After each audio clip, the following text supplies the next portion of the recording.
कल तो गया था। कल मैं अस्पताल में जाके जो है जो जख्मी हैं उनको भी मैंने देखा। वहाँ के डॉक्टर लोगों के साथ मैंने बातचीत की।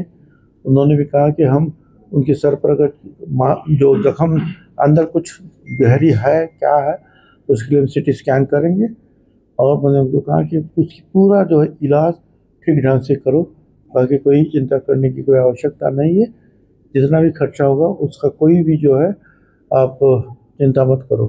फिर SP से मैंने बात की है, कलेक्टर से बात की है कि भाई काहे के लिए पैसे जमा कर रहा है, किसको ये ठेका दिया है। और ये तो ये पत्रकार थे इसलिए ये सारी बातें जो है लोगों के सामने आई। मगर जो यात्रा करने वाले लोग हैं महाराष्ट्र से आते हैं, महाराष्ट्र के बाहर से आते हैं। मुझे कहा गया वहाँ के लोगों ने कहा कि ये तकलीफ सबको है, गाड़ी खड़ा करना है तो पैसा दो, तू इधर जाना है तो पैसा दे, उधर जाना है तो पैसा। ये क्या चल रहा है वहाँ? ये पहली बार जो है ये सारे बातें जो है सामने आई हैं। और ठेका भी ऐसे लोगों को दिया गया है जिनके ऊपर जो है मर्डर की केस चल रही है, 302 307 ऐसे केसेस चल, ऐसे लोगों को जो है ठेके दिए गए हैं। अब वो कैसे बर्ताव करेंगे उनके साथ। तो ये भी मैंने कहा कलेक्टर को। और अभी जो है आगे जो ऊपर मुंबई में जाऊंगा कल, तो आगे क्या कहना है तो कहूँगा जहाँ करना है। असं आहे की मला काय माहिती नाही, मी ते बघत नाही कोण करत काय, परंतु सगळ्यांचेच फोटो आहेत। आता प्रकाश शेंडगे वगैरे आहेत त्यांचे फोटो येतात ते पक्ष आणि ते फार पूर्वीपासून जे आहे समाजाचं काम करतात, त्यांचं एक संघटना आहे, तर आम्ही ते घेतली। आता त्यांनी ते वेगवेगळे घेतलेच प्रत्येकाच्या। आपल्या मुंडे साहेबांचा, स्वर्गीय मुंडे साहेबांचा फोटो लावलेलाच आहे, मला त्यांनी सांगितलं। सगळ्यांचेच फोटो नाही शक्य होत ना एवढं याच्यामध्ये या मुलाखतीमध्ये देण्यात आला। चांगली गोष्ट आहे। त्या मुलाखतीचा जो पार्ट आहे तो आम्ही घेऊ आणि सन्माननीय हायकोर्टाच्या समोर सुद्धा मांडू की बघा अशा रीतीने दडपशाही करण्यात येते, भीती घालण्यात येते, की दसऱ्यापर्यंत कसे करा द्या, नाही तर कोणाला फिरू देणार नाही। दहशतीच्या वातावरणाखाली हे सर्टिफिकेट द्यावं असा प्रयत्न सुरू आम्ही कोर्टात मांडू। म्हणजे माझ्या डोक्यावर काँग्रेसचा हात आहे, पवार साहेबांचा हात आहे, फडणवीसचा हात आहे, उद्धव ठाकरेंचा हात आहे, काय तुमच्या एकनाथराव शिंदे यांचा हात आहे, आणि सगळ्यात जास्त म्हणजे जनता जनार्दनांचा हात आहे। आणि येवला लासलगावच्या मतदारसंघाचा माझ्या डोक्यावर हात आहे। काय करणार सांगा का?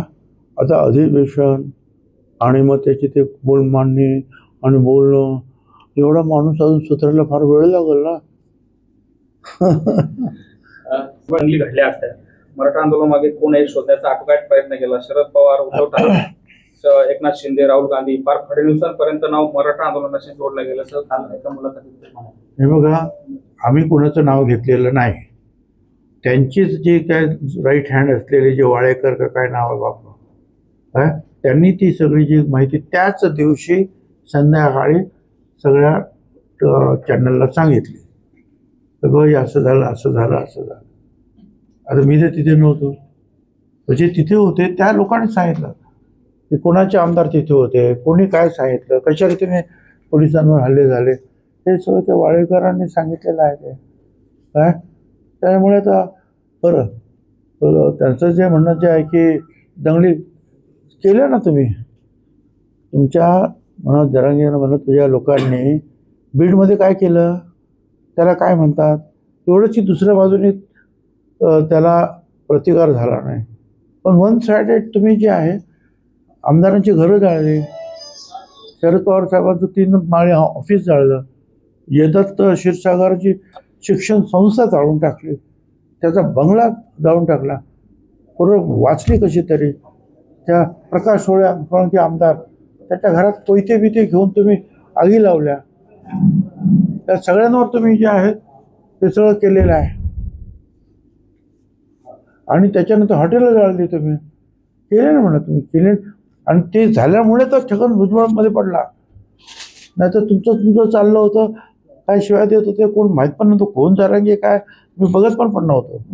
पण ज्या वेळेला अशा रीतीने तुम्ही पूर्ण राखरांगोळी केली त्या बीडमध्ये, अगदी आमदारांच्या घरांपर्यंत, सामान्य माणसांच्या हॉटेलपर्यंत, तेव्हापासूनच मी याच्यामध्ये आलो. असं आहे ना की त्या अभ्यासकांना सुद्धा माहिती आहे की मराठा आरक्षण जे दिलेले आहे 10%, त्याच्यामध्ये जवळपास सगळे 10% जे आहेत, 1% सोडलं, मराठा समाजाच्या विद्यार्थ्यांना त्याचा फायदा झालेला आहे. त्याच्या अगोदर सुद्धा EWS मध्ये सुद्धा तशीच परिस्थिती होती. आणि विशेष म्हणजे मेडिकल कॉलेजमध्ये आणि MPSCला सुद्धा त्या परीक्षा झाल्या, त्याचा जो कट ऑफ पॉईंट जो आहे तो ह्या मराठा आरक्षण आणि EWS मध्ये कमी आहे, कमी मार्कामध्ये ॲडमिशन मिळालं. आणि यांचा कट ऑफ पॉईंट जो आहे OBCचा हा त्यांच्यापेक्षा कितीतरी वरती आहे, त्याच्यामुळे तिकडे नुकसान होतं. तर कोंढरे म्हणून जे आहेत मराठा समाजाचे नेते, त्यांच्याशी सुद्धा मला मागे एकदा चर्चा झाली. आणि बाकीचे पण लोक सांगतात की याच्यामध्ये तर आमचं नुकसान झालं त्या OBC मध्ये जाऊन. पण तिथे 374 जाते, त्याच्यामध्ये 54% समाज राज्याचा, म्हणजे किती मुलं किती मुली, आणि त्याच्यामध्ये नंबर लागायचा. आणि हे म्हणजे फक्त एकच समाजापुरतंच होतं. आता मी जे मागे म्हणालो 5-6 दिवसापूर्वी की मराठा समाजाच्या काही अशा अभ्यासू लोकांनी, ज्यांचा अभ्यास नाही, अशिक्षित आहे, त्यांना समजत नाही आरक्षण म्हणजे काय, फायदा कशात आहे, त्यांनी उत्तर देऊ नये.